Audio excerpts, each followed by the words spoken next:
Hello दोस्तों, नमस्कार। आपके अपने यूट्यूब चैनल वाईफाई विनय में आपका स्वागत है और मैं हूं राम स्वरूप सिद्ध। देखिए विद्यार्थियों, आज हम पढ़ेंगे हड़प्पाकालीन स्थल। इसके बारे में जितने भी महत्वपूर्ण प्रश्न बन रहे हैं वो आपके सामने प्रस्तुत कर रहा हूं। तो देखिए, इसमें हम पढ़ेंगे स्थल, उत्खनन उत्खननकर्ता कौन थे, वर्ष कौन सा था और इसके संबंध नदी का कौन सा है, यानी इसका कौन सी नदी के साथ संबंध है और प्राप्त साक्ष्य कौन कौन से मिले हैं, इसके बारे में हम पूरी विस्तारपूर्वक चर्चा करेंगे। तो बहुत ही अच्छे हैं, मेरे खुद के हस्तशिल्प नोट से बनाए हुए हैं, हाथों से लिखे हुए हैं, तो इनको आप अच्छी तरह से देखना। तो चलिए शुरू करते हैं। सबसे पहले बात करते हैं हड़प्पा सभ्यता की।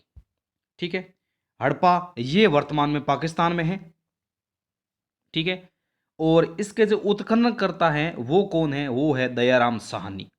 हड़प्पा उत्खनन करता कौन है, दयाराम साहनी, और इसका जो वर्ष की बात आती है वो 1921। ठीक है ना, और नदी रावी नदी के तट पर। ठीक है ना, रावी नदी, हड़प्पा, दयाराम साहनी, 1921 और रावी। अब देखिए इसमें साक्ष्य कौन से मिले हैं। अन्न भंडार, मुहावरे का चित्र, बहुत महत्वपूर्ण है मुहावरे का चित्र। कांस्य दर्पण, स्वाधान R37, आयताकार मुहरे में स्त्री के गर्भ से निकला पौधा, बहुत मोस्ट है ये, और शंखा शंख का बेल। ये इस प्रकार के यहाँ साक्ष्य मिले।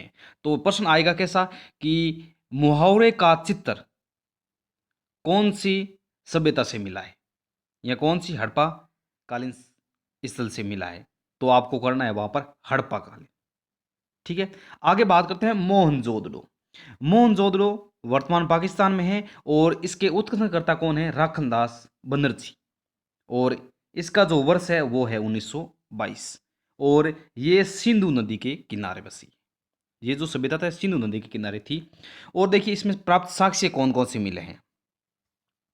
विशाल स्नानागार, पुरोहितों का आवास, योगी की मूर्ति, कांसे की नृत्यरत नारी की मूर्ति, विशाल अन्नासागर अन्नागार, और हर घर में कुएं के साक्ष्य मिले हैं, और महाविद्यालय एक श्रृंगी पशुओं वाली गुफा है। इसमें से देखिए महत्वपूर्ण है महाविद्यालय।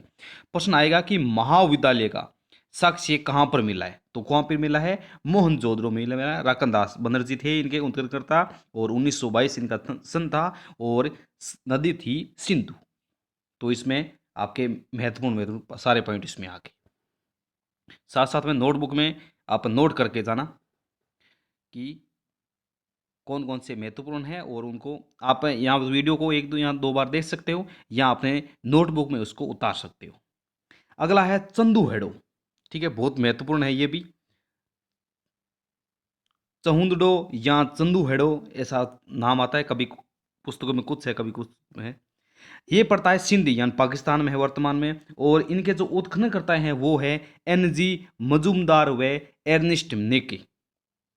एर्निस्ट मेके, 1931 इसका वर्ष है, और सिंधु नदी ये भी इसका सिंधु नदी से है, मोहनजोदड़ो का भी सिंधु नदी से है। मन के बनाने का कारखाना, वक्राकार ईंट, लिपस्टिक। तो देखिए इनमें से ये, लेकिन दुर्ग का अस्तित्व नहीं मिला यहां पर अभी तक। तो जो प्राप्त साक्ष्य मिले हैं वो कौन से हैं, मन के बनाने का कारखाना, वर्काकार ईंट और लिपस्टिक।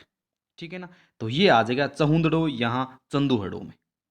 ठीक है, आगे बात करते हैं लोथल। लोथल पड़ता है गुजरात में, वर्तमान में गुजरात में है ये, और इसके जो उत्खनन करता है वो है रंगनाथ राव। ठीक है, रंगनाथ राव है लोथल से।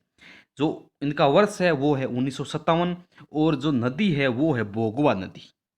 ठीक है ना, इसके देखिए प्राप्त साक्ष्य कौन से मिले, देखिए गोदीबाड़ा, धान चावल व बाजरे का साक्ष्य, हाथी दांत, मन का उत्पादन, 3 युगिम समाधियां मिली है यहाँ पर, और घोड़े की मृण मूर्ति मिली है। घोड़े की मृण मूर्ति कहाँ पर मिली है, वो है लोथल गुजरात में, घोड़े की मृण मूर्ति याद रखना। तो ये लोथल गुजरात से संबंधित है। अगला आता है कालीबंगा यानी राजस्थान से संबंधित। ठीक है, तो हर एग्जाम में जो राजस्थान की वैकेंसी आती है तो कालीबंगा हमेशा प्रश्न पूछता है। तो ठीक है, तो इसके उत्खननकर्ता कौन है, अमलानंद घोष, और इनका वर्ष कौन सा है, 1953, और इसकी नदी कौन सी है वो है घग्गर। ठीक है। और कभी कभी मृत नदी भी आती है, तो घग्गर नदी का ही नाम है मृत नदी, ठीक है, या सरस्वती नदी। इसमें देखिए जूते हुए खेत के साक्ष्य, जूते हुए खेत के साक्ष्य, अग्नि, हवन कुंड, चूड़ियां। देखिए वैसे बात करें तो काली मंगा का अर्थ होता है कि काली चूड़ियां, ठीक है ना। और मिट्टी के पात्र, मुगल तथा प्रतीकात्मक समाधियां मिली हैं, और अलंकृत ईंट मिली है, और भूकंप के साक्ष्य मिले हैं कुछ। तो ये मिले हैं कालीबंगा, जो हनुमानगढ़ पड़ती है राजस्थान, ठीक है। अमरनाथ घोष 1953 और घग्गर नदी। आगे बात करते हैं राखी गढ़ी, ये पड़ता है हरियाणा में, ठीक है। इनके जो उत्खनन थे वो थे सूरजपान, और वर्ष है इनका 1969, और नदी भी यही घग्गर नदी, क्योंकि इसका संबंध आसपास से होने के कारण यही नदी वहां पर बहती थी पहले। मिट्टी के रथ का नमूना और ताम्र उपकरण ये मिले हैं राखी गढ़ी से, ठीक है ना।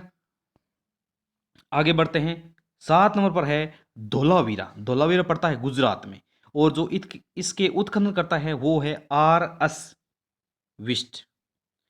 वर्ष है इनका 1990-91 में, और अनेक जलाशयों के प्रमाण मिले यहाँ पर। त्रिस्तरीय नगर योजना और निर्माण में पत्थर के साक्ष्य यहाँ पर मिले। ये है इनका संबंध है धोलावीरा से।